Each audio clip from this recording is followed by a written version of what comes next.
Hello students, welcome back in our online English lecture. Student, today we are going to learn a remaining topic of around the world in 18 days. आता विद्यार्थ्यांनो, मी तुम्हाला एक lecture start करण्यापूर्वी किंवा आपला जो topic आहे around the world in 80 days Joule's Verne, हा टॉपिक स्टार्ट करण्यापूर्वी जो रिमेनिंग पार्ट आहे त्याचा तो स्टार्ट करण्यापूर्वी परत एकदा तुम्हाला ही माहिती देऊ इच्छिते की ज्या पद्धतीने आपले कंटेंट आहे किंवा जो आपला सिलेबस आहे त्यामध्ये जे टॉपिक आता 1.5 हा टॉपिक ओमिटेड झालेला आहे, म्हणजे तो कट झालेला आहे. 1.5 द न्यू ड्रेस, त्यानंतर 1.7 व्हाय वी ट्रॅव्हल हा टॉपिकही, हा प्रोजही डिलीट केला गेला आहे.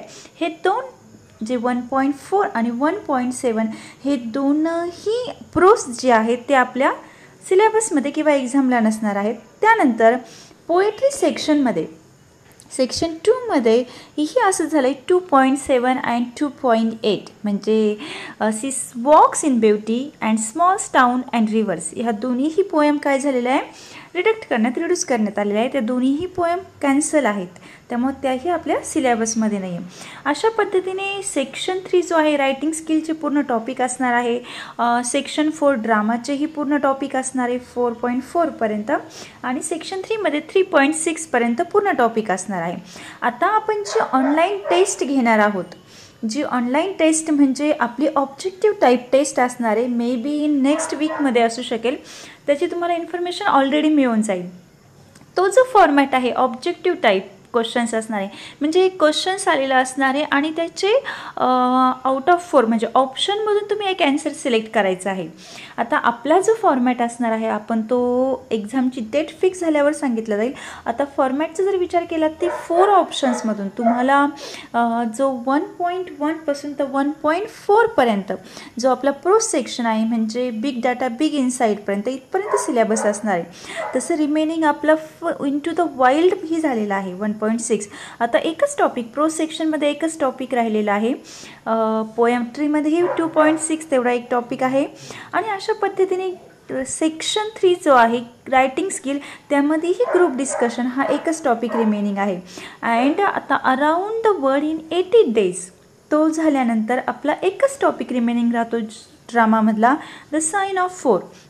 हे सर्व कंप्लीट 1 टॉपिक जे रिमेनिंग आहे ते कंप्लीशन झाल्यावर आपण ग्रामर सेक्शन घेणार आहोत, त्याचबरोबर ॲक्टिव्हिटी सॉल्व करून घेणार आहोत. अशा पद्धतीने आपला जो सिलेबस कंप्लीट होत आहे, त्याचबरोबरीने जी टेस्ट होणार आहे आपली 25 मार्क्ससाठी ती ऑब्जेक्टिव्ह असणार आहे. त्या संदर्भात तुम्ही असणारा जो सिलेबस आहे त्या सिलेबसचं काय सुरू करायचं आहे, प्रिपरेशन सुरू करायचं आहे. किंवा जे आपले लेक्चर झालेले आहे ते लेक्चर्स पुन्हा बघा. तुम्हाला ज्या ब्रीफ जेवढं ते नॉलेज असणार आहे टॉपिकबद्दल, कारण क्वेश्चन्स असे नाही आहे की पॅसेज दिलेला असणार आहे आणि तुम्ही फाइंड आउट करायचे, अशा पद्धतीने ॲन्सर नसणार आहे. हे तुम्हाला जे ॲन्सर 4 ऑप्शनमधून तुम्हाला सिलेक्ट करायचं आहे, त्यामुळं तुम्हाला डिटेल स्टडी किंवा detail information about the extract किंवा त्या प्रोजबद्दल त्या पोएट्रीबद्दल असणं अपेक्षित आहे. ॲक्च्युली जो बोर्डाचा फॉर्मॅट आहे त्या पद्धतीने ही क्वेश्चन टेस्ट नसणार आहे. ही जी टेस्ट असणार आहे ही ऑब्जेक्टिव्ह टाईप असणार आहे. परत एकदा लक्षात घ्या, ही टेस्ट तुम्हाला ऑप्शनमधून ॲन्सर सिलेक्ट करायचा आहे. त्यामुळे डिटेल स्टडी करा, कंटेंट रीड आउट करा आणि आपला जो टॉपिक आहे, आता आपण आपल्या टॉपिककडे वळूया. जो आपला सेक्शन 4 मधला जो 4.3 टॉपिक चालू आहे around the world in 80 days. आता ह्या टॉपिकमधले आपलं थीम, प्लॉट, सिनॉप्सिस आणि त्याचबरोबर आपल्याला काय झालेलं आहे 34 चॅप्टर नंबरही कंप्लीट झालेला आहे. आता त्यानंतरचा जो नेक्स्ट टॉपिक आहे, आत्तापर्यंत जो टॉपिक झालेले आहे त्याच पद्धतीने हा जो 4.3 नंबरचा जो सेक्शन आहे आपला, आता चॅप्टर 193 पेज नंबरवरती 35 नंबरचा जो चॅप्टर आहे तो आपण स्टार्ट करणार आहे. Okay, now look at the page number 193. आता हा या लेसनचा किंवा ह्या टॉपिकचा हा आपला 4th पार्ट असणार आहे. आज चॅप्टर नंबर 35 आपण स्टार्ट करत आहोत. नाव आता carefully listen and look at the page number 193 chapter number 35 in which Phileas Fogg does not have to repeat his order to passport out twice. आता अशा पद्धतीने काय झालेलं आहे की passport outला दोनदा कोणतीही ऑर्डर सांगावी लागणार नाही. नाव the dwellers in Savile Row would have been surprised the next day if, आता दुसऱ्या दिवशी बघा, सॅव्हियल रॉमध्ये राहणारे, आता ड्वेलर्स हा शब्द आलेला आहे, त्याला काय म्हणायचं, रहिवाशी, हे सगळे काय झाले असते, सरप्राईज झाले असते नेक्स्ट डेला. का बरं? इफ दे हॅड, त्यांना असं सांगितलं गेलं असतं की हे जे फिलास फॉग आहे, आता बघा ज्या पद्धतीने आपण हा टॉपिक जे लर्न करत आहोत, ह्या टॉपिकमध्ये आपण काय बघणार आहोत की दुसऱ्या दिवशी हे त्यांना अपेक्षित होतं आणि दुसऱ्या दिवशीही त्यांना काय झालेलं आहे, हे अपेक्षित आहे की कशा पद्धतीने काय झालेलं आहे की फिलॉस फॉग. आता आत्तापर्यंत आपण जी 34 नंबरची जी स्टोरी बघत आलेलो आहे, त्या स्टोरीमध्ये आपण काय बघितलं आहे की ते कधी आलेले आहे, सॅटर्डे 21 डिसेंबर सॅटर्डेला ते कुठे आलेले आहे, लिव्हरपूलला आलेले आहे. आणि असं असताना लिव्हरपूलला ज्यावेळेस ते आलेले होते त्यावेळेस त्या ठिकाणी लिव्हरपूलला आल्यानंतर तो टायमिंगसुद्धा मेन्शन केला आहे, 80 डेज हे कंप्लीट झालेले आहे अँड 11:40 झालेलं आहे, असं टायमिंग झालेलं आहे. आणि अशा पद्धतीने काय झालेलं आहे की त्या ठिकाणी तो जो टायमिंग आहे तो आता सध्या काय झालेला आहे, आता अशा पद्धतीने त्या ठिकाणी सुरुवात सांगितलेली आहे की द ड्वेलर्स द सॅव्हिलियर रॉ, म्हणजे त्या ठिकाणी असणारे जे रहिवासी आहे ते काय झाले असते, आश्चर्यचकित झाले असते. आणि आश्चर्यचकित का झाले असते की या ठिकाणी सांगितलंय बघा, if they had been told that Phileas Fogg had return home, जर ते परत सरप्राईज का झाले असते का ते रिटर्न जर होमला आले असते आणि जेवढे रहिवासी, ड्वेलर्स म्हणजे रहिवासी, ते सरप्राईज झाले असते दुसऱ्या दिवशीसाठी. कारण का, if they had been told Phileas Fogg had return home, म्हणजे जर त्यांना असं सांगितलं गेलं असतं की फिलियस फॉग हे घरी परत आलेले आहे, हे समजल्यावर त्यांनी काय केलं असतं, his doors and windows were still close, no appearance of change was visible, त्यांचे जे दरवाजे आणि हे काय आहे, खिडक्या क्लोज आहे, बंद असतात, तर नो अपीरियन्स की कोणत्याही प्रकारचा चेंज किंवा बदल तिथे दिसू शकला नसता. After leaving the station mister Fogg gave a passport out instructions to purchase some provisions and, आता बघा, लिव्हिंग द स्टेशन सोडल्यानंतर मिस्टर फॉग यांनी काय केलं, पासपोर्ट आउटसाठी काय दिलं, gave the passport out instructions, काही इन्स्ट्रक्शन्स दिल्या गेल्या. आणि ह्या इन्स्ट्रक्शन्स कोणत्या दिलेल्या आहे, सम प्रोव्हिजन्स, काहीतरी खरेदी करण्यासाठी. आणि कशासाठी, and quietly went to his domicile म्हणजे ज्या राहण्याच्या घरी किंवा त्या ठिकाणावर अतिशय शांतपणे, quietly went to his domicile, ते असणाऱ्या राहत्या घरी अतिशय शांतपणे गेले. He bore his misfortunes with his habitual tranquillity, आता ते बोर हिज मिसफॉर्च्यून, त्याच्या दुर्दैवाला किंवा त्याच्या कम नशिबाला तो काय झाला होता, वैतागून, हॅबिच्युअल म्हणतोय, ट्रँक्विलिटी कशामुळे, रिन्यून म्हणजे उद्ध्वस्त झालेला होता तो. आता आपण बघा चॅप्टर नंतर 34मध्ये आपण बघितलेलं आहे की कुठपर्यंत आलो होतो आपण, की जे डिटेक्टिव्ह फिक्स आहे त्यांनी काय केलं होतं, अरेस्ट केलं होतं आणि ही जी बेट आहे, ही हॅड लॉस्ट हिज वेगर, ते हरले होते, इथपर्यंत आपण बघितलं. त्यामुळे ही काय मिसफॉर्च्यून आहे, दुर्दैव आहे त्यांचं. And by the blundering the detective, कशामुळे, डिटेक्टिव्हच्या मिस्टेकमुळे किंवा त्याच्या त्या चुकीच्या कृत्यामुळे हे सगळं घडलेलं आहे. After having steadily traverse that a long journey overcome hundreds obstacles, आत्तापर्यंत जेवढे धोके आले किंवा जेवढे ऑब्स्टॅकल्स आले, जेवढे अडथळे आले, ते सगळे त्यांनी पार केले आणि ह्या सगळ्या ऑब्स्टॅकलला ओव्हरकम झाले. आणि ब्रेव्ह मेनी डेंजर्स, आणि त्यांना काय हवं होतं, still found time to do some good, on his way, काहीतरी वेळ मिळावा, काहीतरी चांगलं घडण्यासाठी. To fail near the goal of sudden event which he could not have foreseen. आणि काय घडलेलं आहे, असा इव्हेंट, सडन इव्हेंट जो घडलेला आहे तो त्यांना प्रिडिक्ट करता नाही आला किंवा फोरसीन करता आला नाही. त्यांच्या ध्येयापर्यंत जाण्यासाठी जी अडथळे आले आहेत त्यातला जो लास्ट अडथळा होता की त्यांना काय केलं होतं, अरेस्ट केलं होतं डिटेक्टिव्हकडनं. त्यामुळे ते काय झाले होते, त्यांना मिसफॉर्च्यून असं म्हणताय. It was terrible. त्यामुळे ते अतिशय काय झाले होते, दुःखी झालेले होते. But a few pounds were left of the large sum he had carried with him. पण त्यांच्याकडे काही पाऊंड्स म्हणजे जे तिथे असणारं जे चलन आहे ते चलनाबद्दल बोलले. रिमेनिंग सम पाऊंड्स, त्यांच्याकडे काय उरले होते, काही पाऊंड्स उरलेले होते. Left of the large sum he had. आणि त्यांना जगभ्रमंती करायची होती, त्यामुळे त्यांनी भरपूर सारे पैसे बरोबर ठेवले होते. त्यातून काही रिमेनिंग काय झालं होतं, फॉर्च्यून किंवा काही प्रकारे त्यांनी स्वतःकडे ठेवलेले होतं.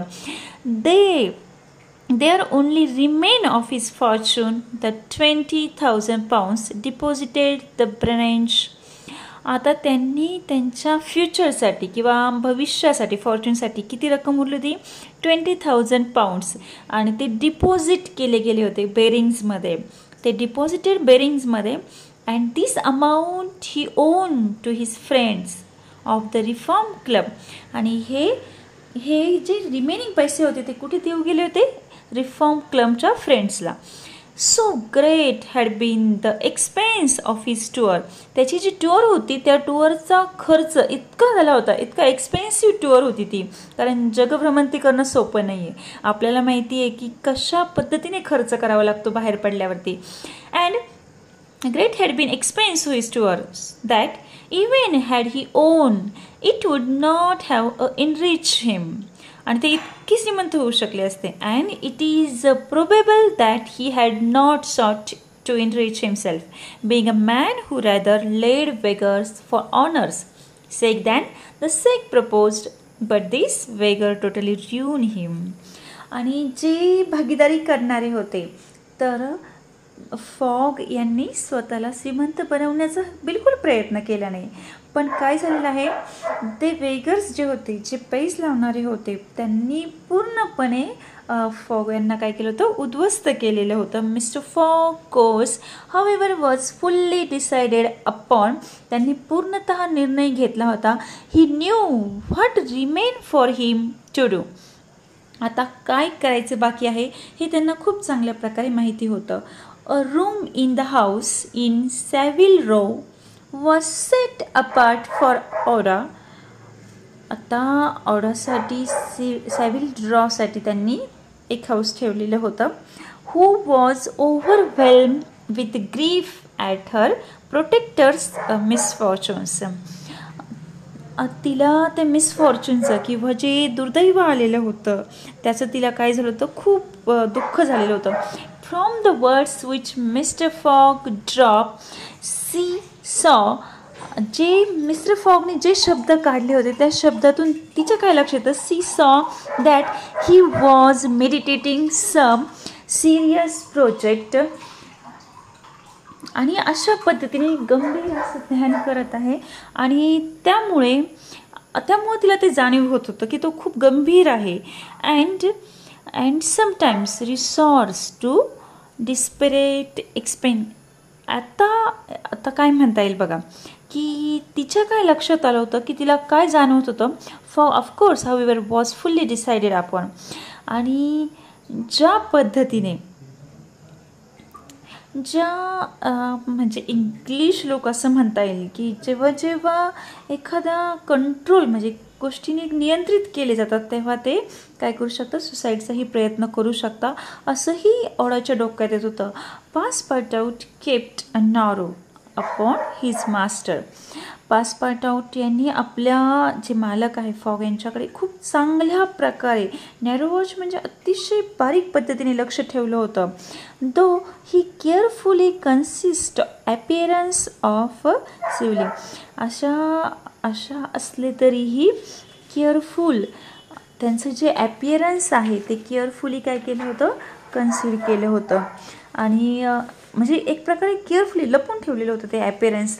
ही हॅड फाउंड अ बिल. आता पेज नंबर 194 वरती बघा. He had found a bill from the gas company. त्याला गॅस कंपनीचं एक बिल सापडलं होतं. First of all the worthy fellow had gone up to his room and had extinguish the gas burner which had been burning for 80 days. आता first of all सगळ्यात सुरुवातीला काय सांगता येईल, अ वर्दी फेलो असं म्हणलं आहे. हॅड गॉन अप हिज, त्याचे जे सहकारी आहे त्याच्या खोलीमध्ये गेल्यावर त्यांच्या रूममध्ये काय सापडलं होतं, extinguish the gas burner which had been burning for 80 days. 80 दिवसापूर्वी जो गॅस बर्नर चालू होता तो काय केला होता, आता ऑफ केलेला होता. Which had been burning he had found. आणि अशा पद्धतीने जो लेटर बॉक्स होता burning for 80 days he had found in the letter box in wheel from the gas company. Gas कंपनीचं एक letter and he thought it more than time to put the stop to this expense. आणि आत्तापर्यंत आलेला जो expense आहे तो stop करण्यासाठी त्याला वेळ लागणार होता असाही विचार केला. Which he had been doomed to bear. आणि ते सहन करणे हे त्याला त्याच्या डूममध्ये किंवा नशिबामध्ये होतं असं तो म्हणतो. Next paragraph. The night pass. Night संपून गेलेली होती. Mister Fogg went to bed but did he sleep. Did he sleep. बघा आता नाईट पास आउट झालेली आहे पण मिस्टर फॉग जे आहे ते वेंट टू ते बेडवरती गेले होते. बट डिड ही स्लीप, पण ते झोपू शकले असतील, क्वेश्चन मार्क केलेलं आहे बघा. म्हणजे अशा परिस्थितीमध्ये पॉसिबल आहे का. Aouda did not once close her eyes. आणि ऑडा ही काय करू शकली नाही, तिचे डोळे बंद करू शकली नाही. एक क्षणभरही तिचे डोळे मिटले नाही. कारण का, ते फॉगकडे अटेन्शन देऊन होते. Pass pout out watch all night. आणि पास पाउट आउट हा सर्वंट हा पूर्ण रात्रभर काय करता, लाईक अ फेथफुल डॉग. तो पूर्ण वॉच ठेवून होता पूर्ण रात्रभर. कसा, अतिशय प्रामाणिक फेथफुल डॉगसारखा, एका विश्वासू डॉग कसा असतो संपूर्ण रात्रभर तो पाळत ठेवून होता. At his master's door. आणि तेव्हा सकाळी बोलवल्यावरती पास पार्ट आउटला बघा आणि काय म्हटले, mister fog call him in the morning and told him to get order breakfast and cup of tea and chop for himself. आता बघा काय सांगितलेलं आहे, a cup of T and chop and for himself. आणि खाण्याचे जे पदार्थ आहे ते स्वतःसाठी मागितलेले होते. आणि अशा पद्धतीने की काय झालं होतं बघा, ऑडा की ज्या पद्धतीने ही डिझायर त्यांनी जी अपेक्षा केली, order to excuse him from breakfast. आणि त्याला ऑर्डरला असं एक्सक्यूज म्हणायचं होतं ब्रेकफास्ट अँड डिनरसाठी. As his time would be absorb all the day in putting his affairs to right. आणि आत्तापर्यंत तो दिवस ऑल डे जो कशासाठी देणार होता, त्याचे जे his affairs and to rights. In the evening he would ask permission to have a few moments conversations with the young lady. Young lady म्हणजेच कोण, की जी ऑडा. आता पूर्ण डे हा कामात गेल्यानंतर जो इव्हिनिंग आहे त्या इव्हिनिंगला तो काय करणार होता, त्या यंग लेडीबरोबर म्हणजे ऑडाबरोबर कॉन्व्हर्सेशन करणार होता. Next paragraph. Pass part out having received his orders had. Pass part out हा त्याची ऑर्डर सगळ्या फॉलो करत होता आणि ते ऑर्डर मिळाले. Had nothing to do but obey them. तू दुसरं काही करू नको, फक्त काय कर, त्यांचं ऐकायचं आहे. He looked at his imperturbable masters. Imperturbable म्हणजे अतिशय कूल शांत अशा तो त्यांच्याकडे बघत होता की जे फॉगची आता ॲपिअरन्स आहे. And could scarcely bring his mind to leave him. आणि कदाचित तो विचार त्यांनी बाजूला ठेवला सोडून जाण्याचा. His heart was full. त्याचं अंतःकरण खूप भरून आलेलं होतं. And his a conscious torture by remorse. जे रिमोर्स म्हणजे जे अंतःकरण पश्चातापाने भरलेलं होतं, रिमोर्सने फॉर ही. आणि त्या पश्चातापामुळे तो स्वतःला खूप टॉर्चर करून घेत होता. And for he accused himself more bitterly than ever of being a cause of irreparable disasters. Yes if. आता काय म्हटलेलं आहे बघा, या ठिकाणी त्याला असं वाटत होतं की तो स्वतःला दोष देत होता की त्याच्या बाबतीत की त्याच्यामुळे खूप वाईट घडलेलं आहे, किंवा जे कशामुळे, बीइंग काय झालेलं आहे, कॉज ऑफ द इरिट्रेबलेबल डिझास्टर. का ते कधीही पुन्हा होऊ न शकणाऱ्या गोष्टीचा किंवा डिझास्टरचा, आपत्तीचा तो कारण होतो असं तो स्वतःला पास्ट पार्ट आउट समजत होता. Yes, if he had want mister fog, जरी त्यांनी मिस्टर फॉग यांना इशारा जरी दिला असता, वॉर्न जरी केलं असतं, and had betrayed Fix project to him, आणि त्यामुळं ते काय झालं होते, ते फिक्सच्या प्रोजेक्टचा काय झाले असते, ते विश्वासघात करू शकले असते. His master would certainly had not given the detective passage to Liverpool and there. आणि अशाच पद्धतीने फॉग यांनी काय केलं असतं, एक संधी दिली नसती डिटेक्टिव्हला, पॅसेज म्हणजे संधी असं म्हणायचं. कुठे दिली होती, लिव्हरपूलला त्याला अरेस्ट केलं गेलं, त्या ठिकाणी एक संधी दिली गेली असती. अँड पास पार्ट आउट कुड होल्ड इन नो लॉंगर, आणि खूप दिवसापर्यंत पास आउट त्यांना अरेस्ट करू शकला नसता. My master Mr Fogg he cried, why do you not accurse me, it was my fault. आणि तो काय सांगतो, ही जी माझी मालक आहे किंवा माझी जी मास्टर आहे मिस्टर फॉग, हे ते काय झाले की ते क्राईड, तो म्हणला की का, व्हाय डू यू नॉट कर्स मी, तुम्ही मला का नाही रागवत आहे किंवा मला दोष का देत नाही, इट वॉज माय फॉल्ट. आणि ते काय म्हणतात की हा माझा दोष आहे. I blame no one. Phileas काय म्हणले, return the Phileas Fogg with a perfect calmness go. आता बघा ते काय म्हणते, मी कुणालाही ब्लेम करत नाही, and you go. Passepartout left the room and went to find Aouda. आता पास पार्ट आउट काय झाले, लेफ्ट द रूममधून बाहेर पडले होते आणि कुठे गेले, फाइंड आउट द ऑडा, ऑडाला शोधण्यासाठी निघाले. To home is deliver his master's message. आणि त्यांनीच काय करायचं होतं, त्या मालकाचा मेसेज देण्यासाठी त्या ठिकाणी काय झाले होते, ते आले होते. Madam, he added, I can do nothing myself, nothing. I have no influence, मी स्वतः काहीच करू शकत नाही आहे, काहीच नाही. I have no influence over my masters but you perhaps. आणि माझा जे मालक किंवा माझा जो कोणताही इफेक्ट किंवा मी काही करू शकत नाही या ठिकाणी, अशा पद्धतीने माझा जो इन्फ्लुएन्स आहे. आणि अशा पद्धतीने काय दिला, ऑडाने रिप्लाय दिला, माझा काय इफेक्ट असणार आहे किंवा प्रभाव काय असू शकणार आहे असं. What Mr Fogg, what influence could I have, असं तिचं म्हणणं आहे. Replied Aouda, Mr Fogg is influence by no one.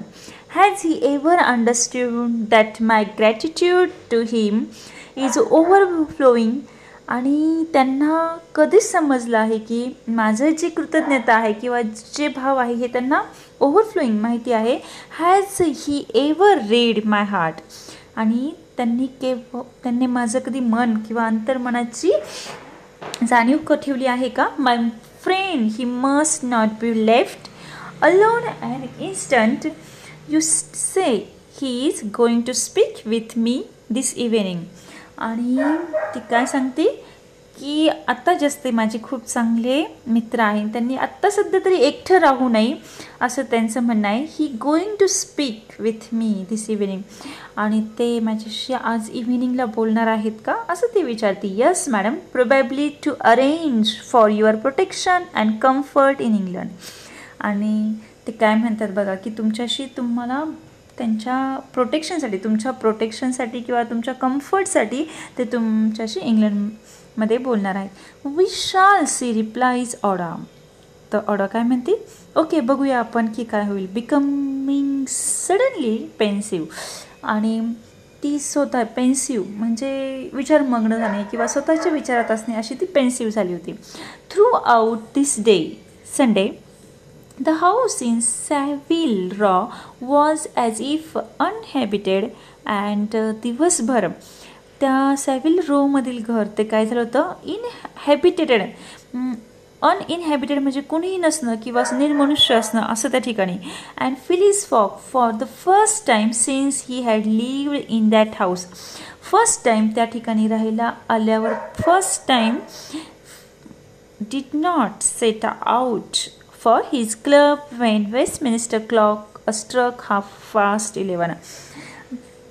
सुरुवातीला पहिल्यांदाच त्या ठिकाणी राहिला 11:30 वाजेपर्यंत, म्हणजे जवळजवळ 11:30 11:30 वाजेपर्यंत वेस्टमिनिस्टरच्या क्लॉकमध्ये तरीही ते काय नव्हते, क्लबला गेले नव्हते.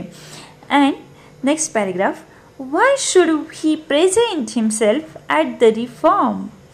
हिज फ्रेंड्स, म्हणजे ते का बरं गेले नसेल. Why should he present himself at the Reform. म्हणजेच काय की त्यांना स्वतःला का हजर करावं किंवा का जावं. His friends no longer expected him there. त्यांचे जे मित्र आहेत त्यांना ते दीर्घकाळ राहावे किंवा तिथे यावे अशी त्यांची अपेक्षा नव्हती. As Phileas Fogg had not appeared in the saloon on the evening before Saturday 21st of December at 9:15. आणि तशा पद्धतीने फिलियास फॉग हे सलूनमध्ये त्या दिवशी दिसले गेले नव्हते इव्हिनिंगला. आणि तो दिवस कोणता होता. सॅटर्डे 21st December आणि 9:15. He had lost his wager. का म्हणते की he has lost his wager. ते त्यांची पैज हरले होते. It was not even necessary that he should go to his bankers for the 20,000 pounds.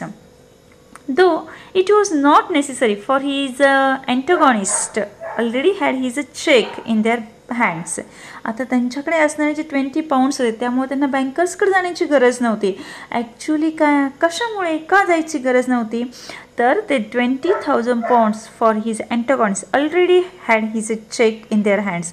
आणि तो चेक काय होता ऑलरेडी त्यांच्या हातात होता. And they had only to fill it and out send it to the bearings to have amount transferred to their credit. आणि त्या चेकवर फक्त त्यांना अमाऊंट टाकायची होती व फक्त ओनली फिलअप ती पूर्ण फक्त फिलिट करायची होती आणि ती काय करायचं होतं बेरिंग करायचं होतं. म्हणजे तो वटवण्यासाठी किंवा मोडण्यासाठी पाठवायचा होता. Amount transfer to their credit म्हणजे फक्त अकाउंटवर त्यांच्या क्रेडिटवरती ट्रान्सफर करायचा होता. नाव the page number 195. First paragraph. Mr Fogg therefore had no reasons for going out. आणि त्यामुळं त्यांना बाहेर जाण्याचं कोणतंही कारण नव्हतं. And so he remain at home. म्हणून ते काय होते घरीच राहिले होते. He shut himself up in his room and busied himself putting his affairs in order.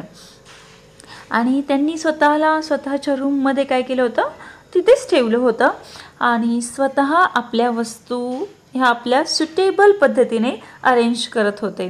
And pass part out ज्या अस्ताव्यस्त होत्या रूममधल्या त्याच ते काय करत होते रिकवर करत होते. Pass part out continuously ascended and descended the stairs. आणि जे पास पार्ट आउट होते ते काय करत होते कंटिन्युअसली त्या जे स्टेअर्स होत्या पायऱ्या चढ करणे डिसेंडेड करणे असेंडेड म्हणजे चढ उतार करणे चालूच होतं. The hours were long for him. हे जे तास शिल्लक होते किंवा जे तास आहे खूप मोठा होता किंवा खूप लॉंग होता. He listen at his master's door आणि and look through the keyhole as if he had perfect right so to do and as if he fear that something terrible might happen at any moment. आता त्या मोमेंटला listen आता काय सांगितलं आहे त्याच्या मास्टरच्या डोअरकडे. Listen at his master's door. मास्टरच्या डोअरला कान लावून ऐकत होता. Look through the keyhole आणि जो की होल आहे त्या की होलमध्ये तो बघत असे as he had perfect right so to do. मग त्यांच्याबरोबर जे होत आहे ते सगळं परफेक्ट आहे ना की ॲक्च्युली त्याला ते परमिशनच आहे असं होतं. And fear something terrible might happen at any moment. जणू काही त्याला असं वाटत होतं काहीतरी भयंकर घडतंय की काय अशी भीती वाटत होती. म्हणून तो काय होता मास्टरवरती वॉच ठेवून होता. Sometimes he thought to Fix but no longer in अँगर. कधी कधी काय होतं फिक्सबद्दल विचार करून अँड जास्त वेळ तो रागून राहू शकत नव्हता. नो लॉंगर इन अँगर टू फिक्स. फिक्समुळे हे सगळं जे मिसफॉर्च्यून आलेलं होतं पण मग जास्त वेळ त्याच्यावर रागून उपयोगही नव्हता. Fix like all the word had been mistaken in Phileas Fogg. Fix ह्या डिटेक्टिव्हमुळे काय झालं होतं इतर लाईक ऑल द वर्ल्ड जसं बाकीचं जग आहे तसंच त्यांची ही काय झाली होती फिलियस फॉगबद्दल मिस्टेक झालेली होती. And he had only done his duty in tracking and arresting him. तो त्याची ड्युटी करत होता त्याला ट्रॅक करणं and arrest him. Phileas Fogg यांना ट्रॅक करत असणं आणि अरेस्ट करणं हे त्याची ड्युटी तो करत होता. While he pass part out this thought haunted him and त्या विचाराने ते काय झाले होते झपाटून हॉन्टेड झाले होते पछाडले गेले होते त्या विचाराने. And he never cease cursing his a miserable folly. आणि अशा पद्धतीने ते आपल्याच नशिबाला दोष देणं आणि शाप देण्याचं त्यांनी स्टॉप केलं नव्हतं किंवा थांबवलं नव्हतं. Finding himself to reach to remain alone he knocked at Aouda's door went in too. आता बघा एकटंच राहून त्यांना स्वतःलाही खूप काय झालं, अलोन फील झालं, एकटं वाटू लागलं आणि खूप वाईटही. रेच्ड म्हणजे खूप वाईट वाटणे आणि खूप वाईट वाटू लागला आणि ते खूप अलोन एकाकी वाटू लागले. त्यानंतर ते काय केले, नॉक केलं. कुणाचं, ॲट द ओडाचं डोअर नॉक केलं. Went in to her room आणि त्या ठिकाणी गेल्यानंतर सीटेड हिमसेल्फ तिथे बसला. अँड विदाऊट स्पीकिंग काही न बोलता ते फक्त बसलेले होते इन अ कॉर्नर एका कोपऱ्यामध्ये. And looked with ruefully at the young woman. त्या यंग वुमनकडे किंवा ऑडाकडे ते अतिशय रुफुली किंवा एक रिग्रेट किंवा एक पश्चाताप होता त्यांच्या बघण्यामध्ये. ऑडा वॉज स्टील पेन्सिव्ह. ऑडा ही कशी होती, अजूनही पेन्सिव्ह म्हणजे अतिशय विचारमग्न होती किंवा प्रेशर खाली होती. Next paragraph. About 7:30 in the evening, Mr. Fogg sent to know if Oda would receive him. Mister fog यांनी ऑडाकडे ज्या पद्धतीने पाठवलं आणि तो मेसेज मिळाला आहे की नाही भेटण्याचा किंवा डिस्कशन कॉन्व्हर्सेशन करण्याचा. And feel as a few minutes किंवा मुवमेंट्स रिमेनिंग होतं आणि काही क्षणानंतर त्यांना असं जाणवलं होतं, काही क्षणानंतरच ते डिस्कशन करणार होते. अँड फिलिस फॉग टूक अ चेअर. फिलिस फॉग यांनी स्वतः चेअर घेतली and sat down near the fireplace. आणि कुठे जाऊन बसले, फायरप्लेस जवळ जाऊन बसले. अपोजिट ऑडा म्हणजे अतिशय समोर किंवा अपोजिट साईडला ऑडाच्या बसले होते. No emotions was visible on his face. त्यांच्या फेसवर कोणतेही इमोशन्स दिसत नव्हते. Fogg return was exactly the Fogg who had gone away. आणि अशा पद्धतीने फॉग कधी आले होते किंवा देअर वॉज द सेम काम. आणि जसे फॉग गेले तसे ते आले होते का, देअर वॉज सेम काम. आणि तेवढेच ते काम होते, कूल होते. द सेम इम्पॅसिबिलिटी, अतिशय शांततेमध्ये तो शांतपणे जसे बसलेले होते तसे सेम अतिशय सर्वसामान्यपणे बसलेले होते. He sat several minutes without speaking. कित्येक मिनटं तसं तिथे ते विदाऊट स्पीकिंग बसले होते. Then bending his eyes on Aouda. आणि ऑडाकडे बघून तिच्याकडे थोडंसं झुकून किंवा तिच्याकडे बघून तो बोलायला सुरुवात केली. Madam, said he, will you pardon me for bringing you to England. त्याबद्दल ते काय म्हणतात की तुम्हाला इंग्लंडला आणल्याबद्दल तुम्ही मला माफ करू शकाल का. I Mr Fogg replied Aouda, checking the pulsations of her heart. आता ऑडाचा रिप्लाय काय होता, आय मिस्टर फॉग. ती विचारते मी. हां, तिची जी धडधड किंवा तिचा जो बोलण्याचा ती ज्या पेन्सिव्ह मूडमध्ये होती त्या पेन्सिव्ह मूडून थोडंसं बाहेर येऊन विचारमग्नातून बाहेर येऊन ती फक्त म्हणती मी मिस्टर फॉग असं म्हणते. Please let me finish return mister Fogg. आता ती काय म्हणते, मला सुरुवातीला पूर्ण करू द्या. When I decided to bring you far away from the country which was so unsafe for you. जेव्हा मी तुम्हाला एवढ्या असुरक्षित असणाऱ्या देशातून दूर नेण्याचं ठरवलं, आय वॉज सो रिच किंवा मी खूप श्रीमंत होतो किंवा putting a portion of my fortune at your disposal, then your existence would have been free and happy. जेव्हा माझ्या संपत्तीचा काही भाग मी हा तुमच्या स्वाधीन केला असता तर काय झालं असतं, मी जे रेझिस्टन्स तुमचं जे अस्तित्व आहे किंवा मोकळं असं मुक्त आनंदी जीवन देऊ शकलो असतो. बट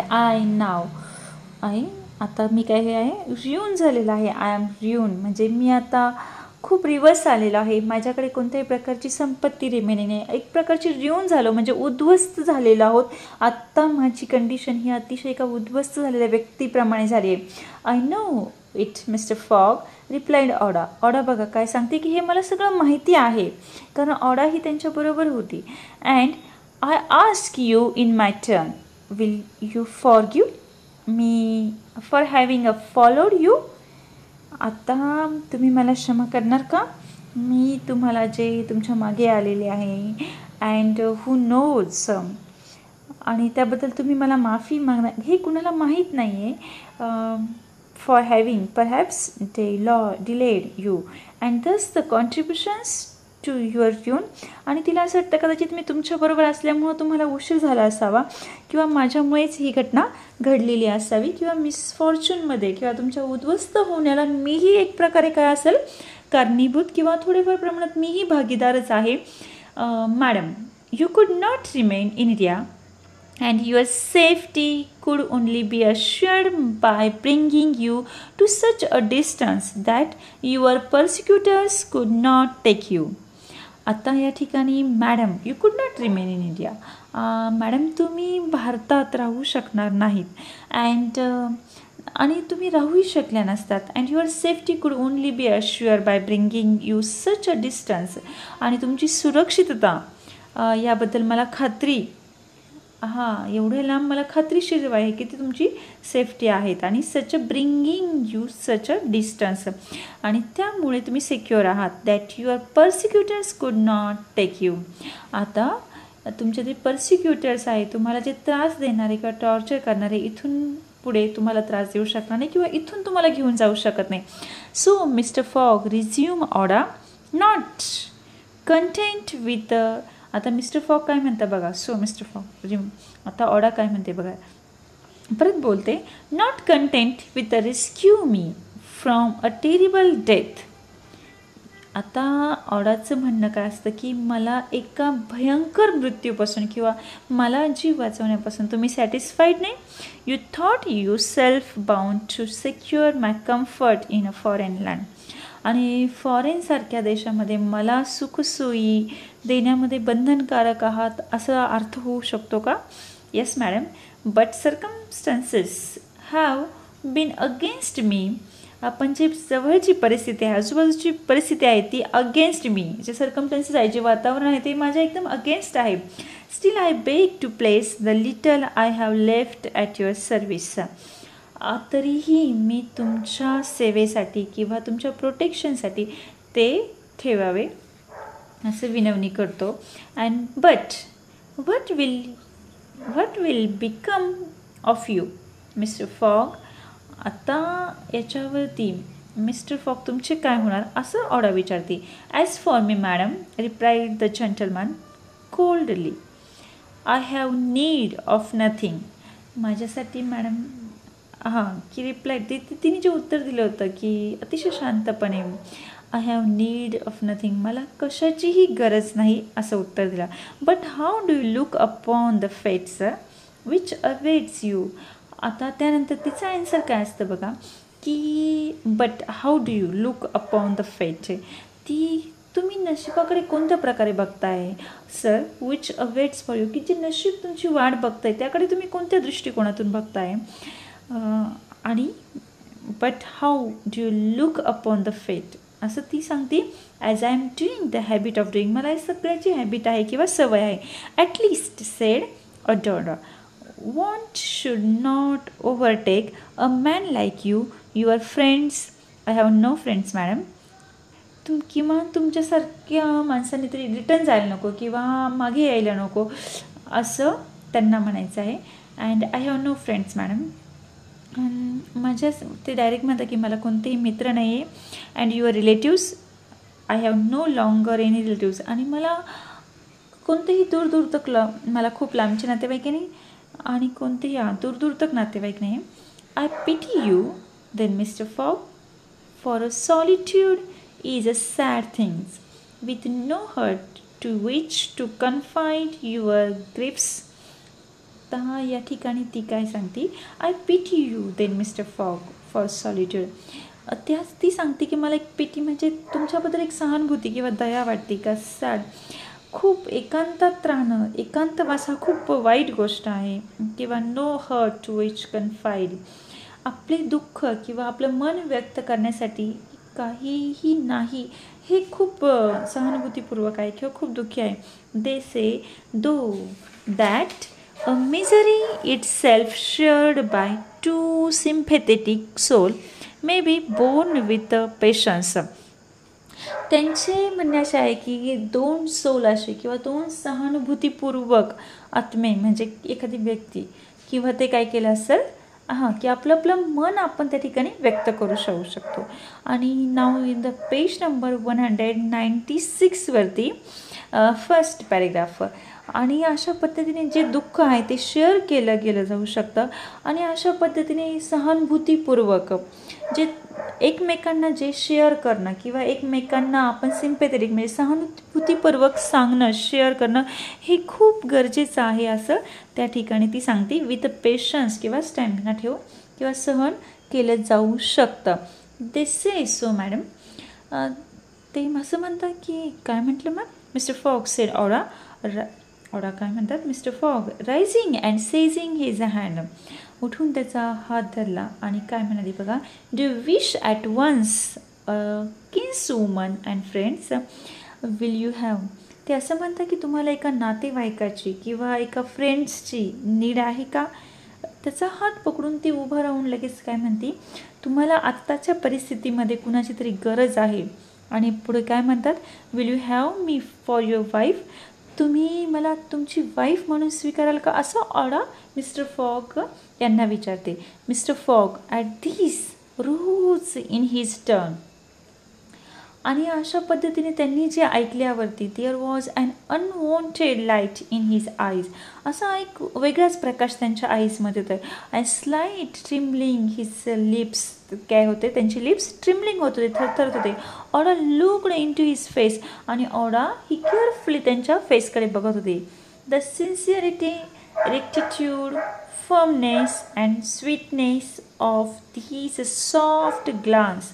म्हणजे त्यांच्यामध्ये असणारा सेन्सिअरिटी प्रामाणिकपणा रेक्टिट्यूड प्रामाणिकपणा किंवा एक फायरनेस त्यांचा जो ॲटिट्यूड आहे तो सॉफ्ट ग्लान्स त्या चेहऱ्याकडे बघणं ॲज अ नोबल वुमन एक कॉन्फिडंट वुमन म्हणून who could dare all the save him to. आणि ह्या सगळ्या ज्याला वाचवण्यासाठी ते सगळे प्रयत्न चालू होते. आणि to whom she owed all at first astonished. आणि ती सर्वस्व मानायला सुरुवात झाली होती. देन पेनिट्रेटेड हिम. आणि असं असतानाही तो इतका ऱ्यून झालेला होता उद्ध्वस्त झालेला होता तरीही ऑडाने त्याच्याबद्दल जो रिस्पेक्ट दाखवला जे एक कॉन्फिडंट दाखवला. आणि त्याने त्याचे डोळे काय केले he shut his eyes for an instant as if to avoid her look. त्याने काय केलं की तिचा जो लुक आहे तो अवॉइड करण्यासाठी त्याने आईज बंद केले. When he open them again I love you he said simply yes by all that is holiest I love you and I am entirely yours.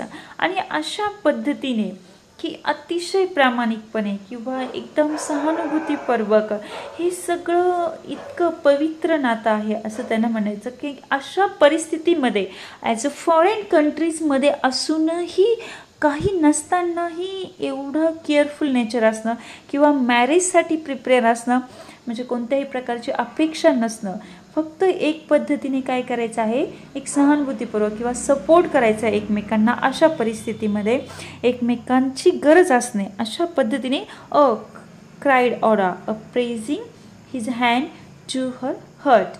आणि अशा पद्धतीने ओडासुद्धा रेडी झाली. Passepartout was a summon and appeared immediately Mr Fogg. आता mister fog यांनी काय केलं होतं पास पार्ट आउटला बोलवलं होतं सुमोन ऑर्डर केली होती आणि तो लगेच इमिजिएटली ॲपियर्ड तो लगेच हजर झाला.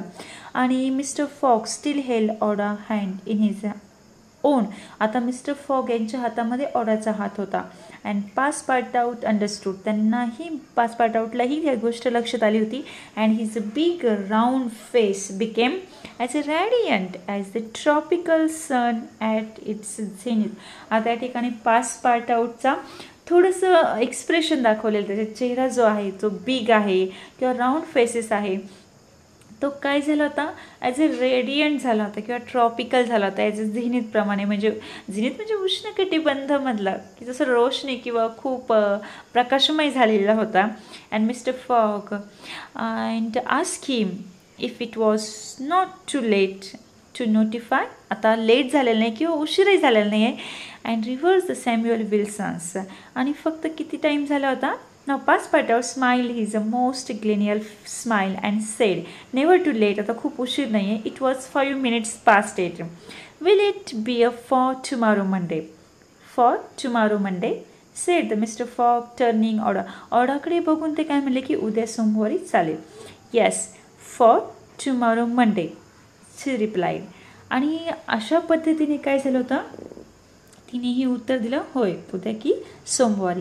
And pass part out hurried of as fast as he legs कुड कॅरी हिम. पास पार्ट आउट हे कुठे निघाले होते, जेवढ्या वेगाने चालत आहेत तेवढ्या ते फास्ट निघाले आणि इतक्या घाई गडबडीत निघाले होते. आणि त्या कुठे निघाले होते ते आपण नेक्स्ट चॅप्टरमध्ये बघणार आहोत. नेक्स्ट चॅप्टर जो आहे 36पर्यंत, आत्तापर्यंत जो रिमेनिंग पार्ट राहिलेला आहे तो जो नेक्स्ट 2 पार्ट आहे, अजून 2 चॅप्टर रिमेनिंग आहे, तेही आपण नेक्स्ट लेक्चरला घेऊ. आणि अशा पद्धतीने काय होत आहे, आपण ही स्टोरी जी आपण ऑलरेडी प्लॉट थीम सिनॉप्सिसमध्ये शिकलेलं आहोत ती स्टोरी आपण डिटेल लाईन वाईज घेत आहोत की तुमच्या डिटेल अंडरस्टँडिंगसाठी हे इन्फॉर्मेटिव्ह असणार आहे.